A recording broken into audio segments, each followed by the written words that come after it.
아비야와 나답의 다른 죽음이라는 제목을 가지고 말씀을 나누고자 합니다.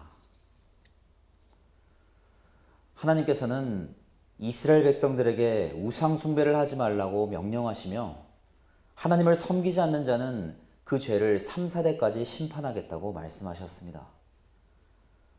남유다가 멸망하기 전 바벨론의 포로로 끌려간 유다 백성들은 이런 하나님의 말씀을 잘못 이해하고 자신들은 죄가 없다며 억울해했습니다. 스스로의 죄를 돌아보고 회개하는 것이 아니라 자신들이 고통받는 이유가 모두 선조들의 죄 때문이라고 생각한 것입니다. 그래서 당시 유대인들 사이에는 아버지가 신포도를 먹었기 때문에 아들의 이가 시다라는 속담까지 유행했습니다. 그러나 하나님께서는 에스겔 선지자를 통해 그들의 잘못된 생각을 지적하시며 이스라엘에서 다시는 이 속담을 쓰지 못할 것이라고 책망하셨습니다.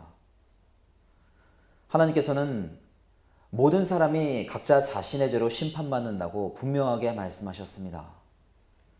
3, 4대까지 심판하시겠다는 말씀은 우상숭배의 죄로 인한 심판을 무조건 후손들에게까지 내리시겠다는 뜻이 아닙니다. 우상숭배는 반드시 후손들에게 영향을 주기 때문에 하나님만을 섬기며 온전한 믿음의 삶을 살아야 한다고 말씀하신 것입니다. 하나님께서는 성도들이 하나님께 허락받은 믿음을 후손들에게 잘 이어주기를 원하십니다. 그렇기 때문에 성도들에게는 믿음의 후손들에게 진리의 말씀을 잘 가르치고 전해야 하는 의무가 있는 것입니다. 하나님의 말씀에 순종하며 믿음으로 삶을 살아내고 진리의 말씀이 끊어지지 않도록 전하는 것이 성도로서의 사명을 다하는 것입니다. 하나님께서는 남유다 선지자를 통해 여로보암에게 책망의 말씀을 전하셨고 그에게 직접 이적을 보이시며 하나님의 말씀이 사실임을 증거하셨습니다. 그리고 모든 사명을 감당한 유다 선지자에게 북이스라엘에 머물지 말고 급히 유다로 돌아가라고 말씀하셨습니다. 유다 선지자가 사단에게 미혹당할 것을 염려하셔서 그 땅에서는 먹지도 말고 마시지도 말라고 명령하신 것입니다. 그래서 유다 선지자는 예물을 줄 테니 자신의 궁전에서 함께 먹고 마시자는 여로보암의 유혹을 단호하게 뿌리쳤습니다. 하지만 안타깝게도 그는 베델에 살던 늙은 선지자의 제안은 거절하지 못했습니다. 열왕기상 13장 18절에서 19절에 그가 그 사람에게 이르되 나도 그대와 같은 선지자라 천사가 여호와의 말씀으로 내게 이르기를 그를 내 집으로 데리고 돌아가서 그에게 떡을 먹이고 물을 마시게 하라 하였느니라 하니 이는 그 사람을 속임이라. 이에 그 사람이 그와 함께 돌아가서 그의 집에서 떡을 먹으며 물을 마시니라. 베델 선지자의 아들들은 여로보암이 베델 산당에서 제사를 지낼 때 그 제사에 동참했습니다. 그래서 유다 선지자가 행한 모든 일과 그가 왕에게 선포한 하나님의 말씀을 자신의 아버지에게 전하는 것입니다. 베델 선지자는 하나님을 아는 자였지만 믿음을 버리고 여로보암과 타협했기 때문에 우상 숭배와 산당 제사에 동참하며 여전히 베델에 살고 있었습니다. 그리고 아버지의 타락된 신앙을 보고 자란 그의 아들들 역시 우상을 숭배했기 때문에 산당 제사에 동참한 것입니다. 이처럼 북이스라엘은 선지자의 영적 타락이 후손들에게 이어질 정도로 신앙이 무너졌습니다. 베델 선지자는 아들들의 이야기를 듣고 유다 선지자를 쫓아갔습니다. 그리고 자신도 선지자인데 하나님의 천사가 당신을 대접하려고 했다는 거짓말을 하며 그를 유혹했습니다. 유다 선지자는 하나님의 명령을 직접 받았음에도 불구하고 사단의 유혹에 넘어가 결국 베델 선지자의 집에서 떡과 물을 먹고 마셨습니다.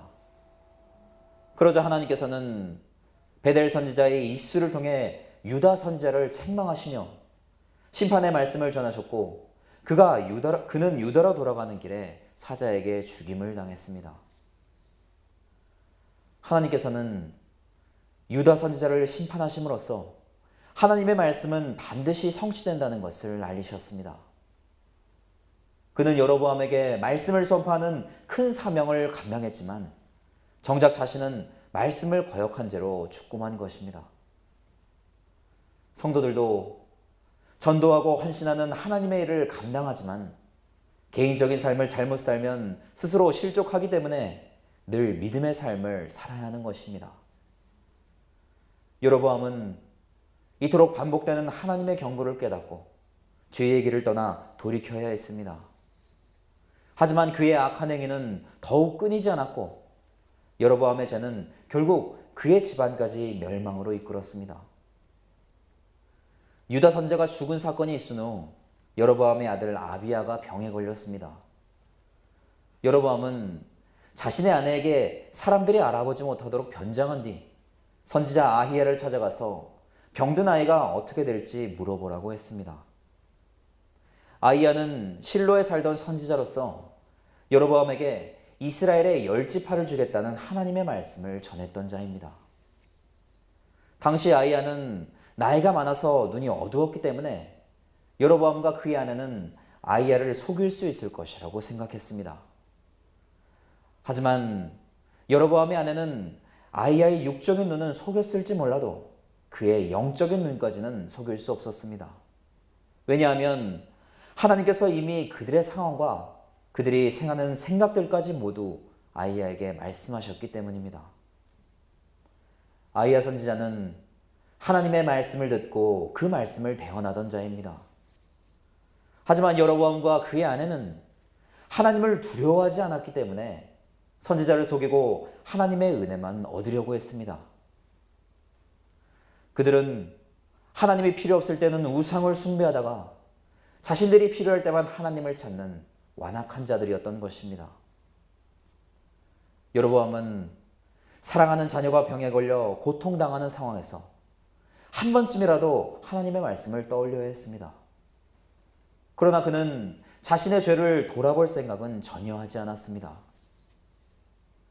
유다 선지자에게 마른 손을 고쳐서 하나님의 심판을 거두어 달라고 요구한 것처럼 또다시 하나님의 은혜만 얻으려고 했던 것입니다.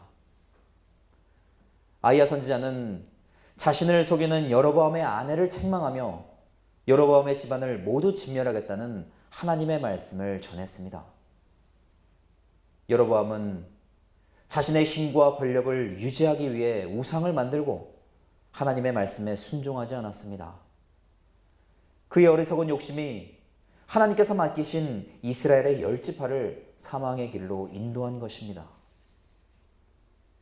만약 여로보암의 영적 타락을 이어받은 그의 후손들이 계속 북이스라엘을 다스린다면 나라가 멸망하는 것은 불보듯 뻔했습니다. 그렇기 때문에 하나님께서는 죄의 끈을 끊고 사랑하는 백성들을 구원하시기 위해 여로보암의 집안에 속한 모든 남자들을 진멸하겠다고 말씀하신 것입니다.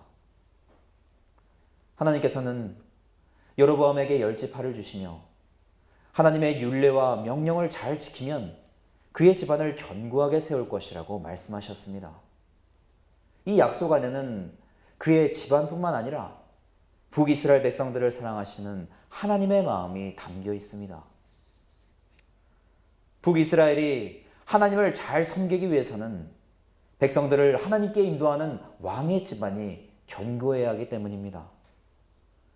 하지만 여로보암은 백성들을 사망의 길로 인도했고 하나님께서는 백성들을 구원하시기 위해 그의 죄를 심판하신 것입니다.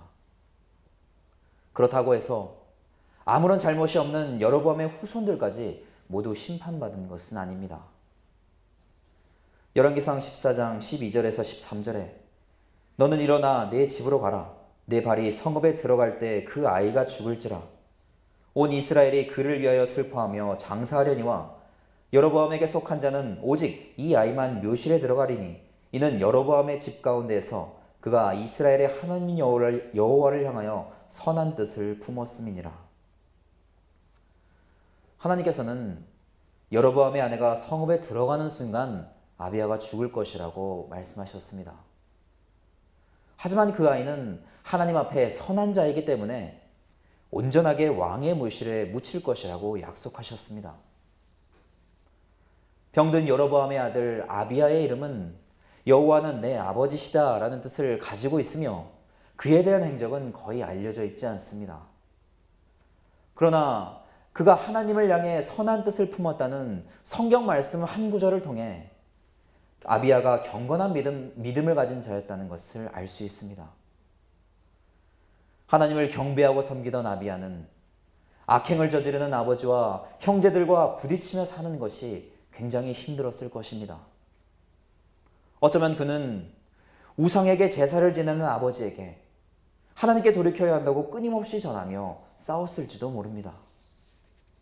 그리고 그의 형제들은 아버지의 뜻을 따르지 않는 아비야를 조롱하고 핍박하며 그를 업신여겼을 것입니다. 그럼에도 불구하고 그는 믿음을 지키기 위해 최선을 다했습니다. 자신의 집안에서 온전한 믿음을 가진 자가 한 명도 없었기 때문에 그는 오직 하나님만 의지한 것입니다. 이처럼 하나님을 섬기지 않는 가정에서 홀로 믿음을 지키는 것은 결코 쉬운 일이 아닙니다. 자신의 믿음을 지키기 위해 타협해서도 안 되고 믿음이 없는 가족들과 끊임없이 신앙적으로 부딪혀야 하기 때문입니다. 그러나 하나님께서는 성도들이 이러한 환경 속에서도 믿음으로 흔들리지 않기를 원하십니다. 왜냐하면 하나님의 입장에서는 하나님을 믿는 성도들의 영혼이 더 귀하고 소중하기 때문입니다. 그렇기 때문에 하나님께서 구원의 역사를 이루실 수 있도록 성도들이 먼저 올바른 믿음으로 서야 하는 것입니다. 그러면 하나님께서는 성도들이 믿음을 지킬 수 있도록 힘과 능력을 주시며 도우실 것입니다. 아이야 선지자에게 심판의 말씀을 들은 여로보암의 아내는 디르사로 돌아갔습니다. 북이스라엘의 첫 수도는 세겜이었지만 이후에 여로보암은 왕의 거주지를 디르사로 옮겼습니다. 디르사는 기쁨의 땅이라는 뜻을 가지고 있지만 여로보암 이후로 타락한 북이스라엘 왕들의 거주지였습니다. 이것은 고대 가나안 시절부터 왕의 성읍이 있었으며 약 40년간 북이스라엘의 수도였습니다. 그러나 이후에 오므리 왕이 사마리아 땅을 사서 도시를 만들고 북이스라엘의 수도를 사마리아로 이전시켰습니다. 아비야는 그의 어머니가 집에 도착하자마자 죽었고 이로써 하나님의 말씀은 또 한 번 성취되었습니다. 인간적으로는 하나님께서 아비야를 살리시는 것이 그에게 더 큰 은혜이지만 생명의 주인이신 하나님의 입장에서는 그렇지 않습니다. 하나님께서는 영적으로 타락한 가정에서도 홀로 믿음을 지킨 아비야를 사랑하셨기 때문에 친히 그의 생명을 거두신 것입니다. 아비야는 온전하게 왕의 묘실에 묻히는 축복을 받았고 모든 이스라엘 백성들은 아비야의 죽음을 슬퍼하며 그를 기억했습니다.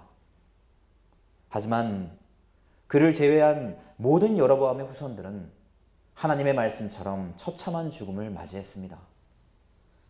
열왕기상 15장 28절에서 30절에 유다의 아사왕 셋째 해에 바하사가 나답을 죽이고 대신하여 왕이 되고 왕이 될 때 여로보암의 온 집을 쳐서 생명 있는 자를 한 사람도 남기지 아니하고 다 멸하였는데 여호와께서 그의 종 실로 사람 아이야를 통하여 하신 말씀과 같이 되었으니 이는 여로보암이 범죄하고 또 이스라엘에게 범하게 한 죄로 말미암음이며 또 그가 이스라엘의 하나님 여호와를 노엽게 한 일 때문이었더라.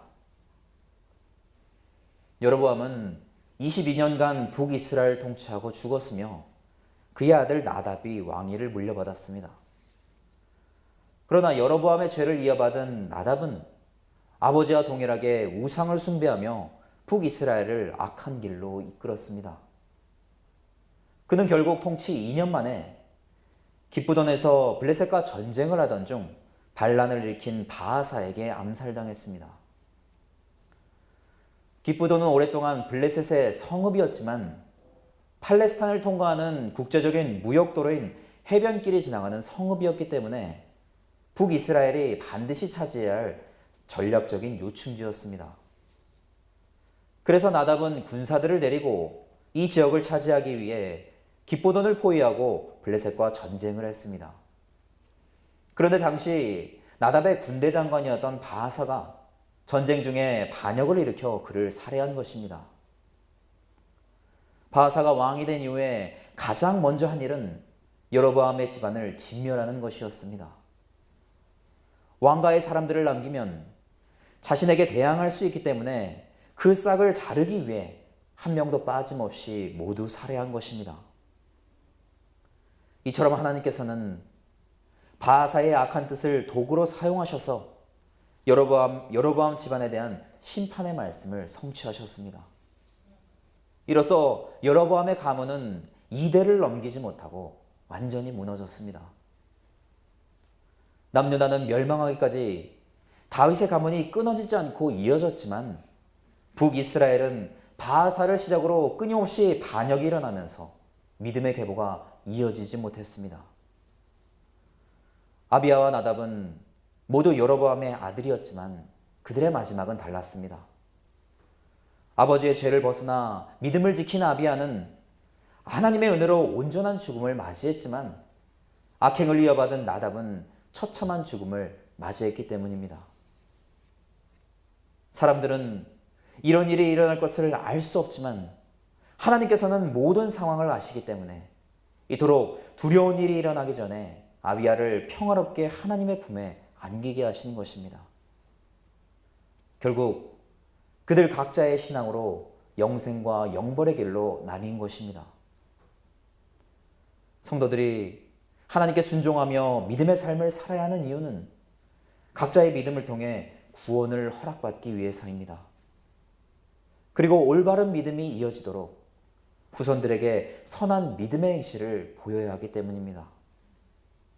성도들은 예수 그리스도를 믿음으로 구원의 은혜를 약속받은 하나님의 자녀들입니다. 이 귀한 축복이 믿음의 후손들에게 끊임없이 이어질 수 있도록 허락하신 자리에서 믿음을 지키며 살아가시기를 간절히 부탁을 드립니다.